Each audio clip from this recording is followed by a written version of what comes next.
Alright, so welcome back, and today I'm going to be talking a little bit more about the KTM 1090 Adventure R.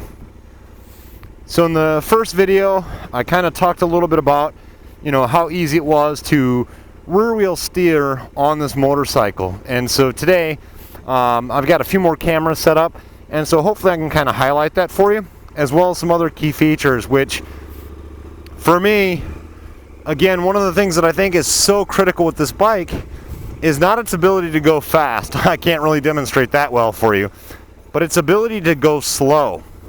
I can't quite static balance it, but it's pretty well balanced. And that really says a lot given the size of this bike. Again, this is a 500-pound motorcycle, over 100 horsepower, and it really, to me, is just amazing how I can kind of real slowly, almost, I'm not going to claim it's a trials bike, but similar to what I would do on a trials bike in terms of, slow turnarounds, real easy to kind of weight that and go around tight things. Then there's that rear wheel steering that I was talking about. And I'll try to show you that a couple times, because the key thing to me is just really how incredibly controllable it is. And again, I'm not the world's greatest rider, I'm just an average rider, and it never leaves me thinking that it's going to slide all the way out or do anything unpredictable. And for a bike this size to be able to do that, why it's really important to me is if I try to go through these trees here and try to get this big bike through there, I can kind of kick that back end out a little bit and tighten the corner up. And you can see just how smooth and controllable and easy that is to do. I just lean the bike in, roll on the throttle nice and smooth, and the back just comes around, and I can do it either side, back and forth, just as easy as can be and nice and controllable. And again, that's a big part of what helps this bike. The wheelbase on this thing is so long that, of course, it cannot make the kind of turns that a smaller, enduro bike or something like that would. So having the ability to very easily, spin that rear tire up and use it to make these tight turns, to me is really critical and really nice, because, if I come in here, I can just square that off real easily. I talked previously about the balance and about the power delivery. These are just more examples, riding examples of the same thing that I was talking about. I'm going to go real slow here, as slow as I can.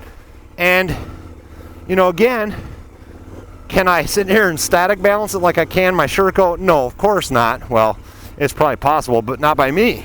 So one of the things to me that's really a highlight of this motorcycle is not how fast it is, but really rather how slow you can go on it. I mean, it is extremely easy for me to just, go slow, weight the pegs, and use that clutch almost like I would a trials bike. You'll notice I'm keeping the revs up a little bit. That's just for me personally. It makes it a little bit easier to make sure that it doesn't stall. But again, if I'm trying to go through these trees and I need to square it up, you can see how I just swing that back end around there, and that is not difficult to do on this bike at all. The ground clearance makes it easy to get over small logs. Just does not feel like a 500-pound motorcycle. Again, I can toss it in here, kick the back end out that way, kick the back end out that way, kick it out that way. And they're just small, subtle movements on the throttle, but it's so smooth in terms of its power delivery that it makes that really easy to do. And when it's doing it, the bike feels extremely stable.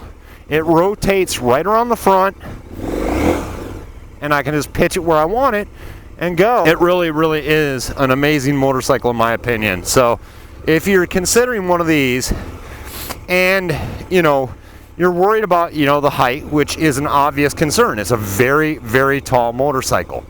But again, look at how slow I'm going. So the times that you would need to put your feet down are very minimal. The bike's just so well balanced that I can just pooch along here, use the clutch to move me along. I can get around tight areas, much tighter areas than this bike really has any right to do, which these two trees are my prime example of.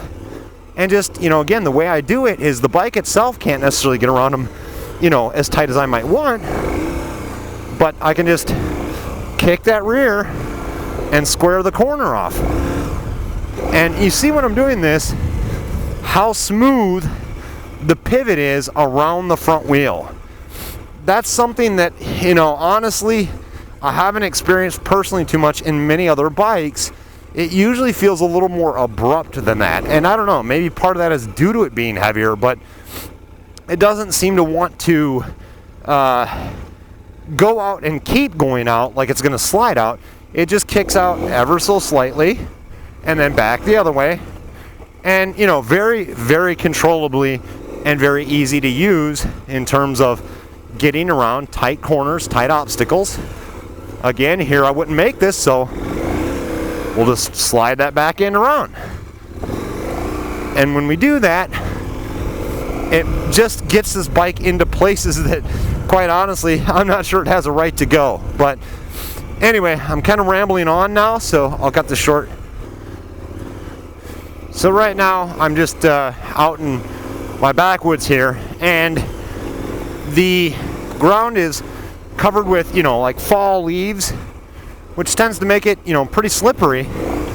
And yet, with just TKC 80s, which are not a dedicated off-road tire, you know, they're a, what I would call an off-road oriented 50/50 tire, traction levels are pretty good.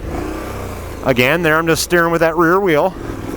And you can see how it helps me get around through those corners where you might be on a trail.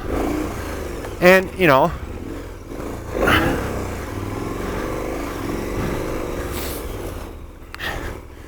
it's very easy on this bike, even with the bags on, which, you know, you do got to keep in mind that the bike's a little bit wider at the back end.